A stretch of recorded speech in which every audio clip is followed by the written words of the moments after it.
Okay, ಮಡನೂರು ಮನೋಹರ version ನೋಡಿದ್ರಿ. ಅದೇ ರೀತಿಯಾಗಿ ಆಕೆ ಕೊಟ್ಟಿರುವಂತಹ ಕಂಪ್ಲೇಂಟ್ನ FIR ಪ್ರತಿಯನ್ನ ಕೂಡ ಕೇಳಿಸ್ಕೊಂಡ್ರೆ ಮುಂದುವರೆದಂತೆ ಮನು ಅಭಿನಯದ ಸಿನಿಮಾ ನಾಳೆ ರಿಲೀಸ್ ಆಗ್ತಾ ಇದೆ. ಕುಲದಲ್ಲಿ ಕಿಳಿಯಾವುದು ಅಂತ ಸಿನಿಮಾ. ಆ ಸಿನಿಮಾದ ರಿಲೀಸ್ಗೆ ಯಾವುದೇ ರೀತಿಯ ಅಡ್ಡಿ ಅಂತೂ ಇಲ್ಲ. ಗ್ಯಾರಂಟಿ ನ್ಯೂಸ್ಗೆ ಆ ಸಿನಿಮಾದ ನಿರ್ಮಾಪಕ ಸಂತೋಷ್ ಕುಮಾರ್ ಅವರೇ ಖುದ್ದಾಗಿ ಹೇಳಿಕೆ ಕೊಟ್ಟಿದ್ದಾರೆ. ಮನು ಸೆಟ್ಟಲ್ಲಿ ಹೀರೋಯಿನ್ ಜೊತೆ ಯಾವತ್ತೂ ಕೂಡ ಮಿಸ್ಬಿಹೇವ್ ಮಾಡಿದ್ ನಾವು ನೋಡೇ ಇಲ್ಲ. ಒಬ್ರಿಗೋಸ್ಕರ ಸಿನಿಮಾ ಮುಂದೂಡೋಕ್ಕೆ ಮಾಡೋಕ್ಕಾಗಲ್ಲ. ನಾಳೆ ಸಿನಿಮಾದ ಪಡೆಗೆ ಸಿನಿಮಾ ರಿಲೀಸ್ ಆಗುತ್ತೆ. ಸಿನಿಮಾ ರಿಲೀಸ್ ಬಗ್ಗೆ ಈ ರೀತಿಯ ಸ್ಪಷ್ಟನೆಯನ್ನ ಸಂತೋಷ್ ಕುಮಾರ್, ಆ ಸಿನಿಮಾದ ನಿರ್ಮಾಪಕ, ಕುಲದಲ್ಲಿ ಕೀಳ್ಯಾವುದು ಅನ್ನುವಂತಹ ಸಿನಿಮಾದ ನಿರ್ಮಾಪಕ ಕೊಟ್ಟಿದ್ದಾರೆ ಸ್ಟೇಟ್ಮೆಂಟ್ನ. ಇದೀಗ ಗ್ಯಾರಂಟಿ ನ್ಯೂಸ್ ಜೊತೆಗೆ ಎಕ್ಸ್ಕ್ಲೂಸಿವ್ ಆಗಿ ಮಾತಾಡಿದ್ದಾರೆ. ಅಂದರೆ ಈಗ ಹೀರೋ ಜೈಲಿನಿಂದ ಇದ್ದಾರೆ ಅಂದ ಕಾರಣಕ್ಕೆ ಸಿನಿಮಾನ ಪೋಸ್ಟ್ಪೋನ್ ಮಾಡೋಕ್ಕಾಗುತ್ತಾ? ಖಂಡಿತವಾಗ್ಲೂ ಆಗಲ್ಲ. ಯಾರೋ ಒಬ್ರಿಗೋಸ್ಕರ ಸಿನಿಮಾ ತಡೆಯೋದು ಅಥವಾ ಸಿನಿಮಾವನ್ನು ಇವತ್ತೇ ಟೆಲಿಕಾಸ್ಟ್ ಮಾಡೋದು ಇವೆಲ್ಲವೂ ಮಾಡೋಕ್ಕಾಗಲ್ಲ. ಸಿನಿಮಾದ ಪಾಡಿಗೆ ಸಿನಿಮಾ ರಿಲೀಸ್ ಆಗುತ್ತೆ, ಉಳಿದಂತೆ ತನಿಖೆ ಆಗುತ್ತೆ. ಕಾನೂನು ವಿಚಾರದಲ್ಲಿ ಏನು ತನಿಖೆ ಆಗಬೇಕೋ ಅದನ್ನು ಅವ್ರು ಎದುರಿಸ್ತಾರೆ. ನಾವು ನೋಡಿದಂತೆ ಆ ಹುಡುಗ ಬಹಳ ಅಂದರೆ ಡೀಸೆಂಟ್ ಬಿಹೇವಿಯರ್ ನೋಡಿದ್ವಿ ಸಿನಿಮಾ ಸೆಟ್ನಲ್ಲಿ ಅನ್ನುವಂಥದ್ದನ್ನು ಆ ಸಿನಿಮಾದ ಪ್ರೊಡ್ಯೂಸರ್ ಸಂತೋಷ್ ಕುಮಾರ್ ಮಾತಾಡಿದ್ದಾರೆ. ಸರ್, ಸಂತೋಷ್ ಸರ್, ಈಗ ಕುಲದಲ್ಲಿ ಕೀಳ್ಯಾವುದೋ ಸಿನಿಮಾ ರಿಲೀಸ್ ಆಗುತ್ತೆ ಅನ್ನುವಂಥದ್ದು ಕ್ಲಾರಿಟಿ ಬೇಕಿತ್ತು. ಯಾಕಂದ್ರೆ 23 ಆಲ್ರೆಡಿ ರಿಲೀಸ್ ಆಗುತ್ತೆ ಅನ್ನುವಂಥದ್ದು ನೀವು ಒಂದ್ ತಿಂಗಳ ಹಿಂದೆನೆ ಎಲ್ಲ ಪ್ರಮೋಷನ್ ಎಲ್ಲ ರೆಡಿ ಮಾಡ್ಕೊಂಡಿದ್ರಿ.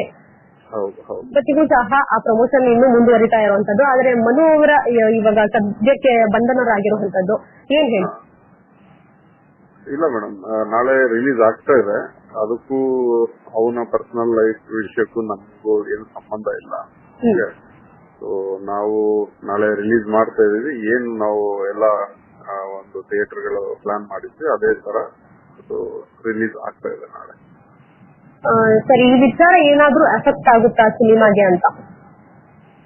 ಎಫೆಕ್ಟ್ ನೋಡಿ ಮೇಡಮ್, ಇದೊಂದು ಸಿನಿಮಾ ಒಂದು ಕಂಟೆಂಟ್ ಬೇಸ್ಡ್, ಅಂದ್ರೆ ಇದರಲ್ಲಿ ಒಬ್ಬ ಇವನೇ ಕಂಪ್ಲೀಟ್ ಸಿನಿಮಾದಲ್ಲಿ ಇರ್ತಾನೆ ಅನ್ನೋದಲ್ಲ. ಒಂದು ಲೀಡ್ ಬಂದು ತುಂಬಾ ಜನ ಇದ್ದಾರೆ ಇದರಲ್ಲಿ.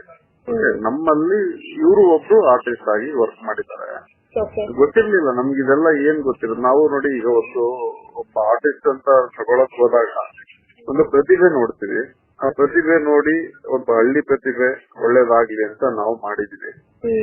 ಓಕೆ, ಸೊ ಅದು ಏನಾಗಿದೆ ಏನಾಗಿಲ್ಲ ಅದು ಕಾನೂನು ಪ್ರಕಾರ ಅವರಿಗೆ ಡಿಸಿಷನ್ ಬರಬೇಕು. ಬಟ್ ನಮ್ಮ ಕಡೆಯಿಂದ ನಮ್ಮ ಕನ್ನಡಿಗರಿಗೆ ನಾವು ಸಿನಿಮಾ ಮಾಡಿರೋದು. ಇದು ಒಬ್ಬ ವರ್ಕ್ ಮಾಡಿರಲ್ಲ ಈ ಸಿನಿಮಾದಲ್ಲಿ. ಒಂದು 300-400 ಜನ ವರ್ಕ್ ಮಾಡಿರ್ತೀವಿ. ಆರ್ಟಿಸ್ಟ್ಗಳೇ 150 ಜನ ಇರ್ತಾರೆ. ಅದ್ರಲ್ಲಿ ಅವನು ಒಬ್ಬ. ಸೊ ಎಲ್ಲರೂ ಏನೇನ್ ಮಾಡಿರ್ತಾರೆ ಅನ್ನೋದು ನಮಗ್ ಗೊತ್ತಿರಲ್ಲ. ಸೊ ನಮ್ ಕೈಲಿ ಎಷ್ಟಾಗುತ್ತೆ ಟ್ಯಾಲೆಂಟ್ ಹೊರಗೆ ತೆಗಿಯಕ್ ಮಾತ್ರ ನೋಡಿರ್ತೀವಿ ಹೊರತು ಅವ್ರ ಪರ್ಸನಲ್ ಲೈಫಿಗೆ ನಾವು ಯಾವತ್ತು ತಲೆ ಹಾಕಕ್ ಹೋಗಲ್ಲ. ಸೊ ನಮ್ಗೆ ಯಾವ ಅವಶ್ಯಕತೆನೂ ಇಲ್ಲ ಮೇಡಮ್.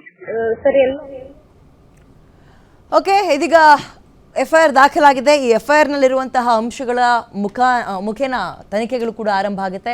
ಇದರಲ್ಲಿ ಎಷ್ಟು ಆರೋಪ ಸತ್ಯ, ಎಷ್ಟು ಆರೋಪ ಸುಳ್ಳು, ಇವೆಲ್ಲವೂ ಕೂಡ ಇನ್ವೆಸ್ಟಿಗೇಷನ್ ಆದ ನಂತರ ಗೊತ್ತಾಗುತ್ತೆ. ಬಟ್ ಬಹಳ ಕುತೂಹಲ ಮತ್ತು ಬಹಳ ಚರ್ಚೆ ಮಾಡಬೇಕಾಗಿರುವಂತಹ ವಿಚಾರ ಈ ಲಿವಿಂಗ್ ರಿಲೇಷನ್ಶಿಪ್ ಅನ್ನುವಂಥದ್ದು. ಈ ಜಾಲದಲ್ಲಿ ಸಿಗಾಕೊಂಡು ಎಷ್ಟು ಜನ ಹೆಣ್ಣುಮಕ್ಕಳು ಒದ್ದಾಡ್ತಾ ಇದ್ದಾರೆ. ಇದು ಲೀಗಲ್ಲ, ಇಲ್ಲೀಗಲ್ಲ, ಇದ್ರ ಬಗ್ಗೆ ಚರ್ಚೆನ ಮಾಡ್ತಾ ಹೋಗೋಣ. ಈಗ ತಾನೇ ನಮ್ಮ ಜೊತೆ ಮತ್ತೊಬ್ಬರು ಗೆಸ್ಟ್ ಜಾಯ್ನ್ ಆಗಿದ್ದಾರೆ, ಮಹಿಳಾ ಹೋರಾಟಗಾರ್ತಿ ಅಭಯಶೀಲ ಅವರು. ಮೇಡಮ್ ನಮಸ್ತೆ, ಕಾರ್ಯಕ್ರಮಕ್ಕೆ ಸ್ವಾಗತ. ಮೊದಲನೇದಾಗಿ ಲೋಹಿತ್ ಅವರೇ, ನಾನು ನಿಮಗೆ ಪ್ರಶ್ನೆ ಕೇಳ್ತೀನಿ. ಸರ್, ಈಗ ನೋಡಿ, ಲಿವ್ ಇನ್ ರಿಲೇಷನ್ಶಿಪ್ ಅನ್ನೋಂಥದ್ದು ಲೀಗಲ್ಲ ಇಲ್ಲೀಗಲ್ಲ ಅಂತ ಕೇಳೋಕ್ಕಿಂತ ಮುಂಚೆ ಎರಡೂ ಸೈಡ್ ವರ್ಷನ್ ನೀವು ಕೇಳಿಸ್ಕೊಂಡ್ರಿ ಆ್ಯಂಡ್ ಇಂಥದ್ದು 100 ಕೇಸ್ಗಳನ್ನು ಹ್ಯಾಂಡಲ್ ಕೂಡ ಮಾಡಿರ್ತೀರಿ. ನಿಮ್ಮ ಅಭಿಪ್ರಾಯ ಏನು? ಮೊದಲನೇದಾಗಿ ಈ ಪ್ರಕರಣ ಅಂತ ಏನು ದೊಡ್ಡ ಪ್ರಕರಣ ಅಲ್ಲ ಅಂತ ಮೊದಲು ಬಿಂಬಿಸಬೇಕಾಗಿರೋದು. ಅಂತ ದೊಡ್ಡ ಪ್ರಕರಣ ಅಂದ್ರೆ ಸಾಮಾನ್ಯವಾಗಿ ಕಾನೂನಲ್ಲಿ ಸಾಮಾನ್ಯವಾಗಿರುವಂತ ಕಾರಣ ಅಂದ್ರೆ ರಿಯಲ್ ರೇಪ್ ಕೇಸಸ್ ಅಂತ ಹೇಳಬಾರ್ದು. ಯಾಕಂದ್ರೆ ಬರೀ ಆ FIR ನಾನು ನೋಡಿರಲಿಲ್ಲ. ತಾವು ತೋರಿಸ್ಬೇಕಾಗಲೇ ಆ ಫ್ಯಾಕ್ಟ್ಸ್ ಹೇಳ್ಬೇಕಂದಾಗಲೇ 100 ತಪ್ಪುಗಳಿದ್ದಾವೆ. ಸೆಕ್ಷನ್ 89 ರಿಜಿಸ್ಟರ್ ಆಗಿದೆ ಅನ್ನೋದು ತಾವು ಹೇಳಿದ್ರಿ ಮುಂಚೆ. ಅಂದ್ರೆ ಅಬಾರ್ಷನ್ ಮಾಡೋದು ವಿತೌಟ್ ಕನ್ಸೆಂಟ್ ಅಬಾರ್ಷನ್ ಮಾಡುವಂಥದ್ದು ಅವ್ರು ಅದನ್ನ ಹೇಳಿದ್ದಾರೆ. ಅಬಾರ್ಷನ್ ಮಾಡಿಸಿದ್ದಾರೆ ನನಗೆ 2 ಸಲ. ಏನು ಅಲ್ಲಿ ಯಾವ ಹಾಸ್ಪಿಟಲ್ ಟ್ಯಾಬ್ಲೆಟ್ನ ಕೊಟ್ಟಿದ್ದಾರೆ. ಸೊ ಕೋರ್ಟ್ನಲ್ಲಿ ಈ ತರ ಒಂದು ಅಬಾರ್ಷನ್ ವಿಷಯಕ್ಕೆ ಬಂದಾಗ ವಿತೌಟ್ ಕನ್ಸೆಂಟ್ ನೀವು ಟ್ಯಾಬ್ಲೆಟ್ ಕೊಟ್ಟಿರೋ ಅನ್ನೋದನ್ನ ಅಫರ್ಮೇಟಿವ್ ಆಗಿ ಪ್ರೂವ್ ಮಾಡೋದು ಭಾರಿ ಕಷ್ಟ ಇದೆ. ಬಲವಂತವಾಗಿ ಅವ್ರು ಕೊಟ್ಟಿದ್ದಾರೆ ಅನ್ನೋದು ಪ್ರೂವ್ ಇದೆ. ಮತ್ತೆ ಅದು ತಗೊಂಡಿರುವಂಥದ್ದು ಯಾವುದೂ ಇರಲ್ಲ. ಅಬಾರ್ಷನ್ ಆಗಿರುವಂಥದ್ದು ಎವಿಡೆನ್ಸ್ಗಳು ಕೂಡ ಇರಲ್ಲ. 2022ರಲ್ಲಿ ಯಾವುದೋ ಒಂದು ಹೋಟೆಲ್ನಲ್ಲಿ ಹೋಗ್ತೀವಿ, ಅಲ್ಲಿ ಅವ್ರು ಬಂದು ಬಲವಂತವಾಗಿ ರೇಪ್ ಮಾಡ್ಬಿಡ್ತಾರೆ ಅಂತ ಹೇಳಿದ್ರು. ಆಕೆಗೆ ಅವತ್ತು ಕಂಪ್ಲೇಂಟ್ ಕೊಡೋಕೆ ಏನಾಗಿತ್ತು ಅನ್ನೋದು ಕೂಡ ಪ್ರಶ್ನೆ ಬರುತ್ತೆ. ಗೊತ್ತಿಲ್ಲ, ನಾನು ಆಕೆ ಮೇಲೆ ಬ್ಲೇಮ್ ಮಾಡ್ತಾ ಇಲ್ಲ. This is the question. ಅಂದ್ರೆ ಕೇಸ್ ಸ್ಟ್ಯಾಂಡ್ ಆಗಕ್ಕೆ ಹೌದು, ಇವಾಗ ನನಗೆ ಆ ಕೇಸ್ನ ಪರ ಲಾಯರ್ ಅಲ್ಲ, ವಿರೋಧಿನೂ ಅಲ್ಲ. ಅದನ್ನ ಬಿಟ್ಟು ಬೇರೆ ತರ ಮಾತಾಡಬೇಕು ಅಂದ್ರೆ ನಾನು ಹೌದು, ಒಂದು ರೇಪ್ ಕೇಸ್ ಹಾಕಬೇಕು ಅಂದ್ರೆ 7 ವರ್ಷ ತನಕ ಟೈಮ್ ಇರುತ್ತೆ. ಬಟ್ ಡಿಲೇನೂ ಕೂಡ ಕೌಂಟ್ ಆಗುತ್ತೆ. ಯಾಕೆ ಡಿಲೇ ಮಾಡಿದ್ರು ಅಂತ. ಹೌದು, ನಿಮಗೆ ಒಂದು ಅತ್ಯಾಚಾರ ಕೇಸ್ನಲ್ಲಿ 2 ವರ್ಷ 3 ವರ್ಷ ಬಿಟ್ಟು ನೀವು ಕೊಡುವಂಥದ್ದು, ಮತ್ತೆ ನಾಳೆ ಎಲ್ಲೋ ಆತನ ಭವಿಷ್ಯ ನಾಳೆ ಬೆಳಗ್ಗೆ ಚೇಂಜ್ ಆಗುವಂಥದ್ದು ಇಡೀ ರಾಜ್ಯಕ್ಕೆ ತಾವೇ ಹೇಳ್ತಾ ಇದ್ದೀರಿ. ಆ ಸಮಯದಲ್ಲಿ ಆತನ ಬಗ್ಗೆ ಒಂದು ಬಿಂಬಿಸ್ತಾ ಇರುವಂಥದ್ದು ಇವೆಲ್ಲವೂ ಕೂಡ ಕೋರ್ಟ್ನಲ್ಲಿ ವಿಚಾರ ಆಗ್ತದೆ.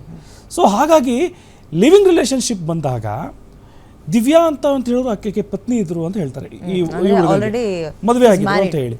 ನೋಡಿ, ಒಬ್ರು ಹಿಂದೂ ಮ್ಯಾರೇಜಿನಲ್ಲಿ ಯಾರೋ ಒಬ್ರು ಮದುವೆ ಆದಾಗ ಮತ್ತೊಬ್ಬ ಹೆಣ್ಣಿನ ಸಹವಾಸ ಆಗಲಿ ಅಥವಾ ಹೆಣ್ಣು ಇನ್ನು ಮತ್ತೊಬ್ಬ ಗಂಡಿನ ಸಹವಾಸ ಆಗಲಿ ಮಾಡೋಗಿಲ್ಲ. ಅದು ಲಿವಿಂಗ್ ರಿಲೇಶನ್ಶಿಪ್ ಇರ್ಬೋದು, ಸ್ಟ್ಯಾಂಡ್ ಬೈ ಇರ್ಬೋದು, ಯಾವುದೇ ರೀತಿ ಇಲ್ಲಿಗಲ್ ಇರ್ಬೋದು, ಅದು ಅಡಲ್ಟ್ರಿ ಅಂತ ಕರೀತಾರೆ. There are many case laws. ಅಡಲ್ಟ್ರಿನ ಲೀಗಲ್ ಮಾಡೋದು, ಇಲ್ಲಿಗಲ್ ಮಾಡೋವಂಥದ್ದು ಎಲ್ಲವೂ ಇದ್ದಾವೆ. Adultery is a ground for divorce ಅಂತ ಒಂದು ಕಡೆ ಹೇಳುತ್ತೆ, ಸುಪ್ರೀಂ ಕೋರ್ಟ್ ಇನ್ನೊಂದು ಕಡೆ ಹೇಳುತ್ತೆ ವಿತ್ ಕನ್ಸರ್ನ್ ಮಾಡಿದಾಗ ಅದನ್ನ ಬಿಡ್ಬೋದು ಅಂತ ಹೇಳುತ್ತೆ. ಸೊ ಇವೆಲ್ಲವೂ ಕೂಡ ಕಾಂಪ್ಲಿಕೇಶನ್ಸ್ ಇದ್ದಾವೆ. ಬಟ್ ಅನ್ಮ್ಯಾರಿಡು ಏಜ್ ಆಫ್ 21 ದಾಟ್ಬಿಟ್ರೆ, 18 ದಾಟ್ಬೋದು, 21 ತೊಗೊಂಡ್ಬಿಟ್ರೆ there consent, it is not about living relationship. ಅವ್ರ ಕನ್ಸೆಂಟ್, ಅವ್ರು ಯಾರ ಜೊತೆ ಬೇಕಾದರೂ ಕೂಡ ಸಂಬಂಧವನ್ನು ಇಟ್ಕೋಬಹುದು. ಒಬ್ಬನ ಜೊತೆ ಆದರೂ ಇಟ್ಕೋಬಹುದು, ಇನ್ನೊಬ್ಬರ ಜೊತೆ ಆದರೂ ಇಟ್ಕೋಬಹುದು. ಆಗಿಲ್ಲ ಅಂದಾಗ ಮದುವೆ ಆದ್ಮೇಲೆ ಆಕೆಗೆ ಆತನೇ, ಆತನಿಗೆ ಆಕೆನೆ ಅನ್ನೋದು ಈ ಭಾರತೀಯ ಕಾನೂನು. ನಾವು ಸುಲಭವಾಗಿ ಹೇಳ್ತಾ ಇದೀನಿ, ಸೆಕ್ಷನ್ಸ್ಗಳನ್ನೆಲ್ಲ ಮುದ್ರೆ ಹಾಕಿ ಸುಲಭವಾಗಿ ಹೇಳ್ತಾ ಇದೀನಿ. ಆದರೆ ತಾವು ಮುಸ್ಲಿಮ್ಸ್ ಲಾಗ್ ಬಂದಾಗ ಆ ತಲಾಕ್ ಅಂತ ಹೇಳುವಂಥದ್ದು, 5 ಜನರನ್ನು ಮದುವೆ ಆಗುವಂಥದ್ದು ಅವೆಲ್ಲವೂ ಕೂಡ ಅದರಲ್ಲಿ ಇರ್ತವೆ. ಸ್ಪೆಷಲ್ ಮ್ಯಾರೇಜ್ ಆಕ್ಟಲ್ಲೂ ಕೂಡ 1 ವೈಫ್ 1 ಹಸ್ಬೆಂಡ್ ಅಂತಲೇ ಇರ್ತವೆ. ಸೊ ಈ ಪ್ರಕರಣದಲ್ಲಿ ತಾವು ನೋಡಿದಾಗ ನಾನು ಹೇಳ್ತೀನಿ, ಕೇವಲ 1 ವಾರದಲ್ಲಿ ಇವೆಲ್ಲವೂ ಸಾಲ್ವ್ ಆಗ್ಬಿಡ್ತವೆ.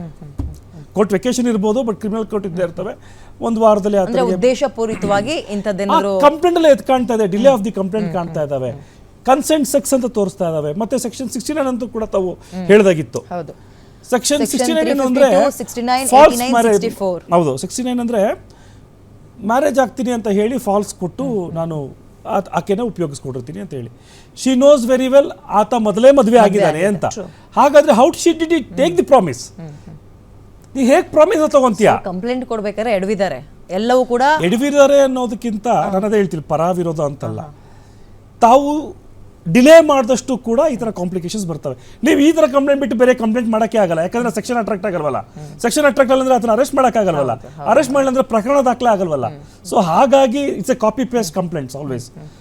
ನಿಮಗೆ ಸತ್ಯವಾಗ್ಲೂ ನಿಜವಾಗ್ಲೂ ಕೂಡ ಅತ್ಯಾಚಾರ ಆಗಿದ್ರೆ, ಇದಕ್ಕೆ ಹೇಳುವಂಥದ್ದು ನೋಡಿ, ನಿಜವಾದ ಅತ್ಯಾಚಾರ ಆಗಿರೋ ಪ್ರಕರಣಗಳಲ್ಲಿ ಯಾವುದೇ ವಕೀಲರಾಗಿರ್ಬೋದು, ಪೊಲೀಸರಾಗಿರ್ಬೋದು, ಮಾಧ್ಯಮದವರಾಗಿರ್ಬೋದು, ನಾಲ್ಗೆಯನ್ನು ತೆಗಿಬೇಕಂತ ಹುಷಾರವಾಗಿ ಮಾತಾಡಬೇಕಾಗುತ್ತೆ. ಅತ್ಯಾಚಾರ ಕೇಸ್ ಅಂದರೆ ಬಲವಂತವಾಗಿ ಮಾಡ್ತಿರುವಂಥ ಅತ್ಯಾಚಾರಗಳನ್ನ ಇವೆಲ್ಲವೂ ಕೂಡ ಕನ್ಸೆಂಟ್ ಅಂತ ಕೂಡ ಗೊತ್ತಾಗುತ್ತೆ. ಹಾಗಾದರೆ ಏನು ಮಹಿಳೆಯರಿಗೆ ಕನ್ಸೆಂಟ್ ಆಗಿಬಿಟ್ರೆ ತಪ್ಪಲ್ವಾ, ಅದಿಲ್ವಾ? No, you cannot prove in the court. ನನ್ನ ಮೇಲೆ ವಾದ ಬೇಡ, ನೀವು ಕೋರ್ಟ್ನಲ್ಲಿ ಪ್ರೂವ್ ಮಾಡೋಕ್ಕೆ ಸಾಧ್ಯವೇ ಇಲ್ಲ. ಯಾಕಂದರೆ ನಿಮ್ಮಲ್ಲೂ ಕೂಡ ಕನ್ಸೆಂಟ್ ಇದೆ ಅನ್ನುವಂಥದ್ದು ಆ ಕಥೆಯಲ್ಲಿ ಎದ್ದು ಕಾಣ್ತಾ ಇದೆ. ಅದು ನೀವು ಬರಿಬೇಕಂದ್ರೆ ಕಾಣ್ತಾ ಇಲ್ಲ, ಅದನ್ನು ಓದಿ ಹೇಳ್ಬೇಕಂದಾಗ ಇನ್ನೊಬ್ರು ಕಾಣುತ್ತೆ. So this is was A consent sex ಅಂತ ಸೆಕ್ಷನಲ್ಲೇ ಹಾಕಿದ್ದಾರೆ. ಸೊ ಹಾಗಾಗಿ ಪ್ರಕರಣ ಕೇವಲ 1 ವಾರದ್ದು 15 ದಿನದ್ದು ಮುಗಿದೋಗುವಂಥದ್ದು ಅಂತ ನನ್ನ ಅಭಿಪ್ರಾಯ.